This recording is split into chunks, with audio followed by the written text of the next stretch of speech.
सच बताऊं तो मेरे पास कोई वर्ड्स नहीं है कि इस इंडिया की हार को मैं कैसे डिफेंड करूं कि क्या इंग्लैंड की गेंदबाजी अच्छी हुई है या पिच में हरकत हुई है या गेंद का कुछ कारनामे थे या इंडिया ने सच में पुअर बैटिंग की है। जी हाँ, इसमें कोई गुरेज नहीं होना चाहिए कि इंडिया के पास कोई गेम प्लान ही नहीं था, एक्चुअली कोई स्ट्रेटजी नहीं थी, कोई टैक्टिक्स नहीं थी कि फोर्थ इनिंग में रन चेज कैसे करना। मुझे एक और मैच याद आता है, न्यूजीलैंड के खिलाफ था, फोर्थ इनिंग में 150 के आसपास कुछ चेज करना था और वहाँ पर टीम इंडिया जीत नहीं पाती क्योंकि वहाँ पे भी ये एक रन चेज को, एक छोटे रन चेज को ऐसा लग रहा था सभी एक दूसरे पे पल्ला झाड़ रहे थे कि नेक्स्ट बैट्समैन आएगा वो टीम इंडिया को जिता पाएगा, छोटा स्कोर है। वही चीज़ कुछ यहाँ देखने को मिली।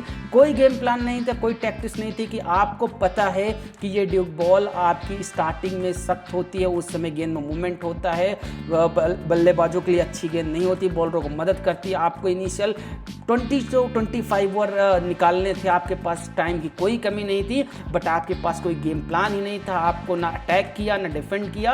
हमने इस पूरी सीरीज में इंग्लैंड के मजे लिए, इंग्लैंड की बुराइयां की हैं कि भाई ना उनको बर्स्ट बॉल आता है, ना उनको टेस्ट क्रिकेट के लिए स्लो खेलना आता है। वही चीज़ आपके लिए हम कहेंगे कि आपके पास फोर्थ इनिंग में जीतने का जज्बा ही नहीं है, आपके पास कोई टैक्टिक्स ही नहीं है कि आप फोर्थ इनिंग में कैसे जीतेंगे। आप इंग्लैंड की इस बॉलिंग को सामने नहीं जीत पाए तो आप जब दोबारा ऑस्ट्रेलिया और दूसरी सेना कंट्रीज में खेलेंगे तो क्या हाल होगा। कहीं ना कहीं ये डिसअपॉइंटमेंट है।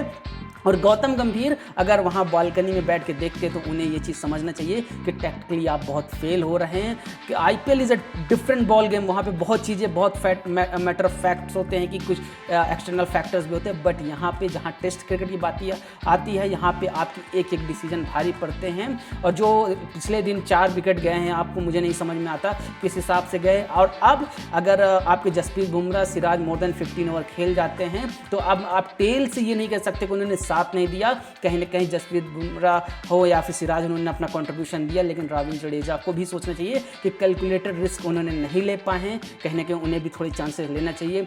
दूसरा, टॉप ऑफ द ऑर्डर सबको पता था कि एक 193 के लिए 30-30, 40-40 की पार्टनरशिप चाहिए। हमने एक भी पार्टनरशिप 30-40 की नहीं किया। कहीं ना कहीं वो एक मेन रीज़न था। यहाँ से जो 193 का स्कोर था, लग रहा था कि इंडिया आराम से 2-1 की लीड लेके जाएगी और we will going to make a very good video कि डीएसपी सिराज ने गिरफ्तार कर दिया लंदन में ब्रिटिश और इंग्लैंड के प्लेयर को, बट ऐसा कुछ हुआ नहीं। लेकिन जाते जाते मैं एक मीम की जो लाइन है वो कहता जाऊंगा, आज के लिए फिलहाल इतना ही। आपकी तरह मैं भी मायूस हूँ लेकिन उम्मीद पर दुनिया कायम है।